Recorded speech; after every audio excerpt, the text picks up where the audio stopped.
Investment और wealth creation की बहुत सारी समरीज पढ़ने के बाद हमें यह तो समझ में आ गया है कि इन्वेस्टमेंट, और वो भी रेगुलर इन्वेस्टमेंट, ही वो तरीका है जिससे वेल्थ क्रिएट की जा सकती है। और आज की समरी आपको एक स्टेप और आगे ले जाकर के इन्वेस्टमेंट के बारे में सिखाने वाली है। आज की बुक समरी है इन्वेस्टिंग द टेम्पल्टन वे, जिसे लिखा है लॉरेन टेम्पल्टन और स्कॉट फिलिप्स ने।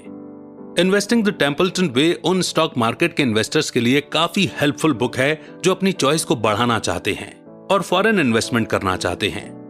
लॉरेन टेम्पल्टन की लिखी हुई ये बुक जॉन टेम्पल्टन के एक्सपीरियंस और उन्होंने जो कुछ भी सीखा है दोनों के बारे में बताती है।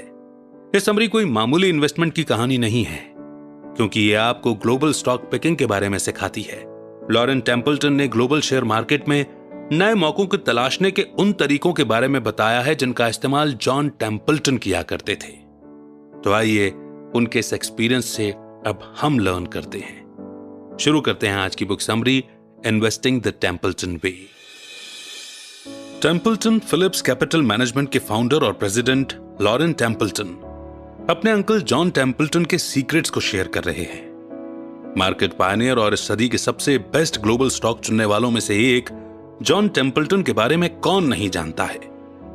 यह समरी आपको न सिर्फ अपने देश में बल्कि विदेशों में भी स्टॉक चुनना सिखाती है। देशों के बीच खींची बाउंड्री की वजह से आपको क्यों अपना मौका खोना पड़े, क्यों न वर्ल्ड मार्केट को एक्सप्लोर करें और अपनी चॉइस को बढ़ाएं। लॉरेन ने जॉन टेम्पल्टन की कहानी सुनाकर यह बताया है कि कैसे वो अपनी सदी के सबसे बड़े वर्ल्ड स्टॉक पिकर बने।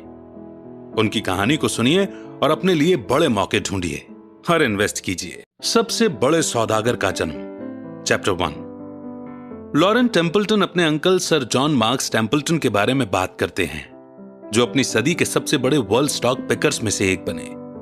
लॉरेन कुछ ऐसे बेसिक प्रिंसिपल्स के बारे में बात करते हैं जिन्हें अंकल जॉन फॉलो करते थे, जिसने उन्हें वो बनाया जिसके लिए वो फेमस हुए।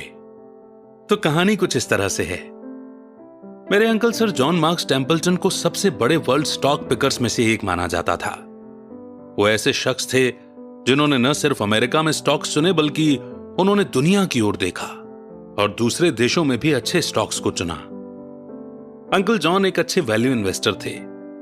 एक वैल्यू इन्वेस्टर वो होता है जो किसी चीज को उसकी असली वैल्यू से कम कीमत में खरीदता है। अगर आप इसका मतलब नहीं समझते हैं तो आपको एक ऐसा एग्जाम्पल बताते हैं जो उन्होंने अपने पिता से सीखा था। अंकल जॉन के पिता हार्वे सीनियर एक लॉयर थे। लॉ प्रैक्टिस करने के अलावा वो अलग अलग तरीकों से पैसा कमाते थे। वो कॉटन जिन चलाते थे, इंश्योरेंस बेचते थे और जमीनें भी खरीदते थे। उन दिनों खेतों को ऑक्शन यानी कि नीलामी में बेचा जाता था। जब नीलामी में बोली लगाने वाले आगे नहीं आते तो हार्वे सीनियर उन प्रॉपर्टीज को खरीद लेते थे। जब भी कोई ऑक्शन चलता था जहां कोई बोली लगाने वाले न आए तो वो वहां पहुंच जाते थे, क्योंकि बोली लगाने वाले न के बराबर होते थे। इसलिए जिन वैल्यू पर इन प्रॉपर्टीज को बेचा जाता था वो उनकी असली वैल्यू से काफी कम होता था। इस तरह उन्होंने बहुत दौलत कमाई और एक वैल्यू इन्वेस्टर के तौर पर यह मेरे अंकल के लिए पहला लेसन था। वो उन चीजों को खरीदते थे जो उन्हें लगता था कि उसके असली दाम से कम दाम पर खरीदी जा सकती थी। यह सबक आपके लिए भी है, क्योंकि इन खेतों की तरह जब स्टॉक की कीमत गिरती है या सेल पर जाती है तो बहुत कम खरीदार आते हैं, और जब स्टॉक की कीमत बढ़ती है तो बहुत से खरीदार आते हैं। अंकल जॉन ने अपना लेसन अच्छी तरह से सीखा था। वो जानते थे कि अगर कम लोग उन खेतों को खरीदने को तैयार हो रहे थे तो इसका मतलब यह नहीं था कि खेत सस्ते या बेकार थे। इसका मतलब सिर्फ इतना था कि उनकी असली वैल्यू उनके बेची गई वैल्यू से कहीं ज्यादा थी। लेकिन उन्होंने बचपन से सिर्फ यही एक सबक नहीं सीखा था, उन्होंने अपने पिता की गलतियों से भी सीखा। उनके पिता कॉटन एक्सचेंज में इन्वेस्ट करते थे।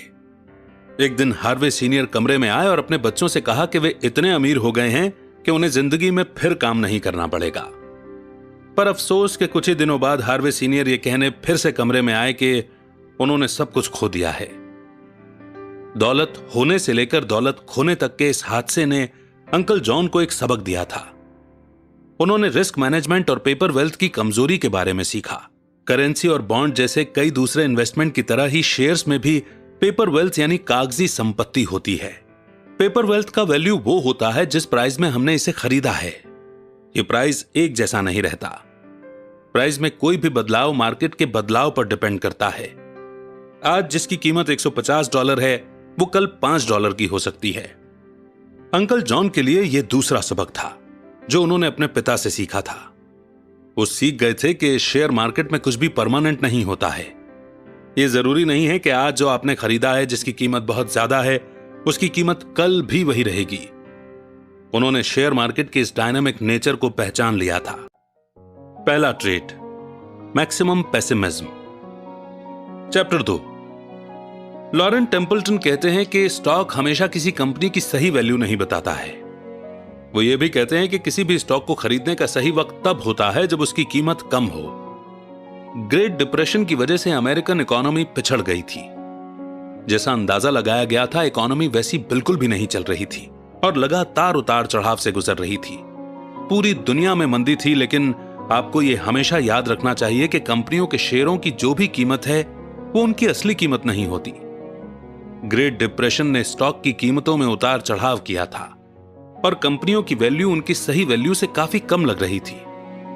ऐसा तब होता है जब खरीदार बहुत ज्यादा किसी स्टॉक से उम्मीद लगा बैठते हैं और उसे खरीद लेते हैं। हर कोई इन शेयरों को तब तक खरीदने के लिए तैयार रहते हैं जब तक कि मार्केट ओवर वैल्यूड यानी कि जरूरत से ज्यादा कीमती ना हो जाए।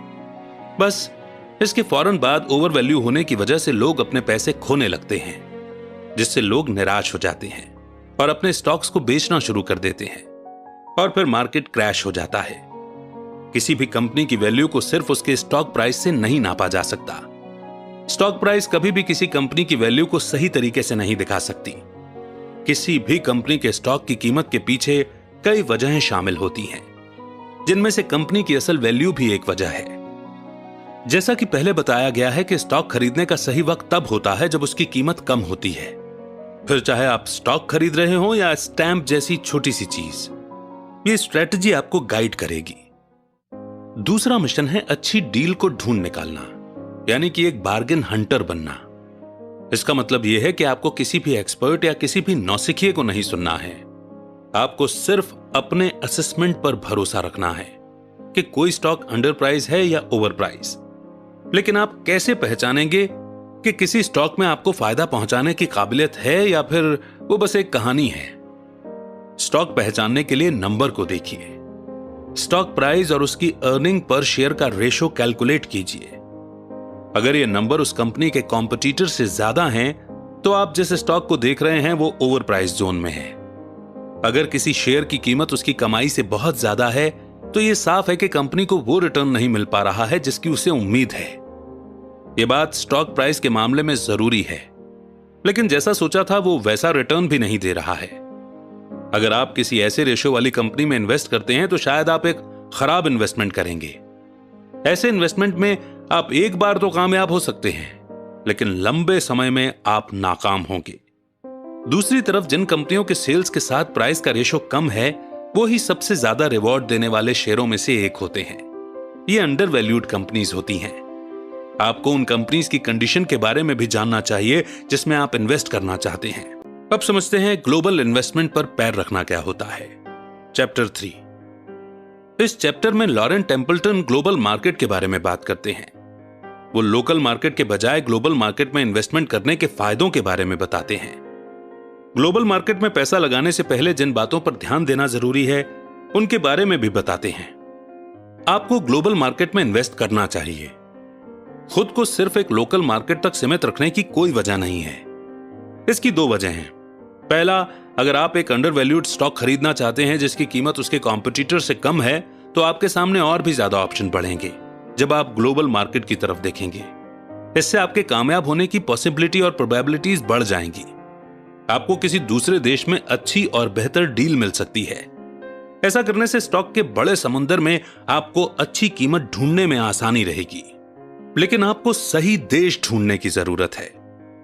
अक्सर जब अंकल जॉन किसी देश को दूसरे देश से बेहतर बताते थे तो लोगों को लगता था कि उन्होंने मैक्रो इकोनॉमिक्स के लेवल पर अपना रिसर्च किया है। मैक्रो इकोनॉमिक्स किसी देश की इकोनॉमी यानी कि अर्थव्यवस्था से जुड़ी होती है, न कि उसके लोगों से। वे नहीं जानते थे कि अंकल जॉन लोकल मार्केट को देखकर ही अपना रिसर्च करते थे। वो टॉप डाउन एनालिसिस के बजाय बॉटम अप एनालिसिस करते थे। अंकल जॉन निचले लेवल से शुरू करते थे और वे किसी स्टॉक या कंपनियों को ध्यान में रखकर फैसला लेते थे, न कि पूरे देश की इकोनॉमी को। लोग लंबे वक्त तक ग्लोबल मार्केट में पैसा लगाने से डरते रहे। कुछ सालों पहले तक लोग कहते थे कि इन्वेस्टमेंट के लिए अमेरिका ही सबसे अच्छा मार्केट है। आजकल लोग कहते हैं कि उन्हें ग्लोबल मार्केट के बारे में ज्यादा इंफॉर्मेशन नहीं है। लेकिन क्या यह बात फायदेमंद नहीं है?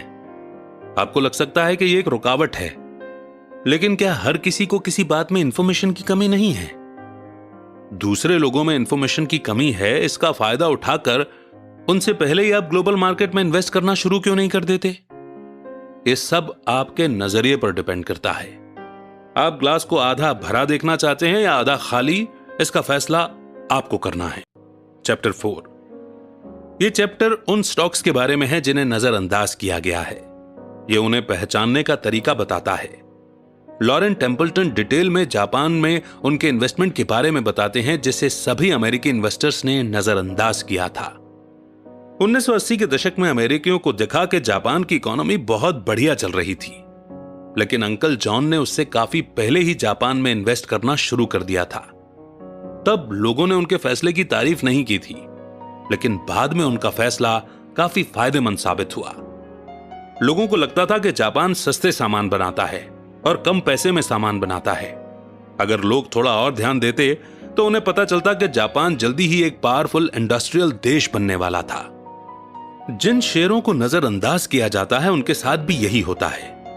लोग गलतफहमियों से घिर जाते हैं और मार्केट को पूरी तरह से अनदेखा कर देते हैं।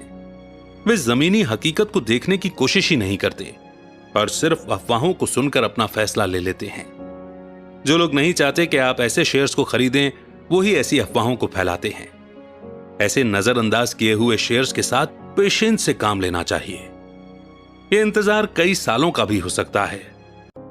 नेक्स्ट चैप्टर है इक्विटी की मौत या बुल मार्केट का जन्म। चैप्टर 5 और 6। इन चैप्टर्स में लॉरेन टेम्पल्टन 1970 के डिकेड में इक्विटी की मौत के बारे में बात करते हैं। इसमें प्राइस रेशो को यानी कि बुक रेशो को एक्सप्लेन किया गया है और टेक कंपनीज में इन्वेस्टमेंट पर अंकल जॉन की राय पर भी चर्चा की गई है। 1970 के पूरे दशक में मार्केट ने बहुत ही कम रिटर्न दिया। हालत इतनी बुरी थी कि बिजनेस वीक के कवर पर द डेथ ऑफ इक्विटीज लिखा गया। लोगों को लगा कि शेयर्स का चलन खत्म हो जाएगा और वो पुरानी बात बनकर रह जाएगी। 30 साल बाद मैगजीन का वो एडिशन एक मजाक सा लगने लगा। आपको यह जानना चाहिए कि उन दिनों शेयर खरीदने वाला कोई नहीं था, सिर्फ आप ही खरीदार थे। अगर आप दूसरों की देखा देखी न करते तो बाद में आपको ज्यादा रिटर्न मिल सकता था। इसके लिए बस आपको पेशेंस दिखाने की जरूरत पड़ती। लेकिन मैं समझ सकता हूं कि ऐसे वक्त में इन्वेस्ट करना बहुत मुश्किल होता है, जब एक बिजनेस मैगजीन कहती है कि शेयरों का दौर अब खत्म हो गया है और लोग ये मानने लगे कि स्टॉक का चलन खत्म हो रहा है। ऐसे में शायद आपको बार बार यह ख्याल आए कि क्या होगा अगर मैं अपना सारा पैसा खो दूं तो? लेकिन अगर आप फ्यूचर में भी कभी इस तरह की बातें सुनते हैं तो याद रखिए कि मार्केट अंडर वैल्यूड है। इन्वेस्ट करने के लिए यही सही वक्त है। अमेरिकी स्टॉक मार्केट की जिस बात को अंकल जॉन सबसे ज्यादा पसंद करते थे वो ये थी कि मार्केट वैल्यू फाइनेंशियल स्टेटमेंट में बताए गए एसेट वैल्यू से काफी कम होते थे। मतलब यह कि कंपनी की सही वैल्यू कागजों में नहीं लिखी होती थी। इन फाइनेंशियल स्टेटमेंट को देखकर आपको लग सकता है कि यह इन्वेस्ट करने के लिए एक बेकार कंपनी है, लेकिन यह बिल्कुल भी सच नहीं होगा। एसेट वैल्यू और मार्केट वैल्यू की तुलना करने के लिए आप प्राइस इंडेक्स का यूज कर सकते हैं। आसान भाषा में प्राइस या फिर बुक रेशियो में कंपनी के मार्केट प्राइस को टोटल एसेट से डिवाइड कर लायबिलिटीज को माइनस किया जाता है। अच्छी डील ढूंढने वाले लोग उन कंपनियों को ढूंढना चाहते हैं जिनका बुक प्राइस रेशियो 1 या उससे भी कम है। प्राइस रेशियो के कम होने का मतलब है कि किसी कंपनी की टोटल एसेट्स जो कंपनी के उधार का भी हिसाब रखती है, उसकी वैल्यू कागज पर दिखाए गए वैल्यू से कहीं ज्यादा होती है।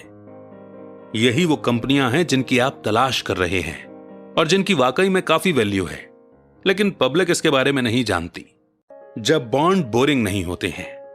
चैप्टर 9 और 10। ये चैप्टर बॉन्ड मार्केट के बारे में है और यह भी कि क्या हम इस तरह के इन्वेस्टमेंट से अच्छे रिटर्न की उम्मीद कर सकते हैं। इससे हमें जापान और साउथ कोरिया के बाद अगली बड़ी संभावना के बारे में भी पता चलता है। तो बॉन्ड मार्केट के बारे में क्या है? शुरू करने से पहले यह जानते हैं कि बॉन्ड क्या होते हैं। बॉन्ड एक तरह का लोन है जो इन्वेस्टर देते हैं और इसके बदले उसे लोन लेने वालों से इंटरेस्ट मिलता है। आपको बॉन्ड के बारे में एक बात जाननी चाहिए, बॉन्ड की कीमत और इंटरेस्ट रेट अपोजिट डायरेक्शन में चलती है। अगर बॉन्ड की कीमत बढ़ती है तो इंटरेस्ट रेट नीचे जाता है, और अगर बॉन्ड की कीमत घटती है तो इंटरेस्ट रेट बढ़ जाता है। अपने आप को भीड़ से अलग रखिए और कभी भी भीड़ को कॉपी मत कीजिए। अब तक आप समझ चुके होंगे कि जब हर कोई शेयर खरीद रहा है तो आपको शायद शेयर बेचना चाहिए, और जब हर कोई उसे बेच रहा हो तो आपको उन शेयर्स को खरीदना चाहिए। बेहतर परफॉर्मेंस के लिए आपको भीड़ से अलग सोचना होगा। और कमाल की स्ट्रेटजीज और लर्निंग से भरपूर ये बुक समरी अब अपने उस मोड़ पर है जिसे हम कंक्लूजन कहते हैं, यानी कि पहले पढ़े हुए सारे पॉइंट्स को रिवाइज करना। तो इस बुक के जरिए लॉरेन टेम्पल्टन ने अपने अंकल जॉन टेम्पल्टन की कहानियों को सुनाकर ग्लोबल स्टॉक पिकिंग के बारे में सिखाया। आपने न सिर्फ उनके अंकल के शेयर मार्केट के एक्सपीरियंस के बारे में जाना, बल्कि यह समरी आपको ग्लोबल शेयर मार्केट में अपने लिए नए मौके ढूंढने में आपकी हेल्प भी करती है। इस समरी ने आपको कई नए टर्म्स और स्ट्रेटजी के बारे में बताया जो आपको जरूर अच्छे रिटर्न देने में मदद करेंगे। अब आप ग्लोबल शेयर मार्केट में ट्रेड करने के लिए पहले से कहीं ज्यादा तैयार हैं। तो अब आप कमेंट सेक्शन में लिख सकते हैं कि आपको इस समरी की कौन सी बात, कौन सा पॉइंट सबसे ज्यादा अच्छा लगा और किस बात ने आपको सबसे ज्यादा छुआ। केवल देश के ही स्टॉक्स नहीं बल्कि देश के बाहर भी ग्लोबल मार्केट में स्टॉक पिकिंग के लिए this was one of the best summary, है ना? तो अपनी लर्निंग कमेंट सेक्शन में जरूर लिखिएगा। जय हिंद, जय भारत।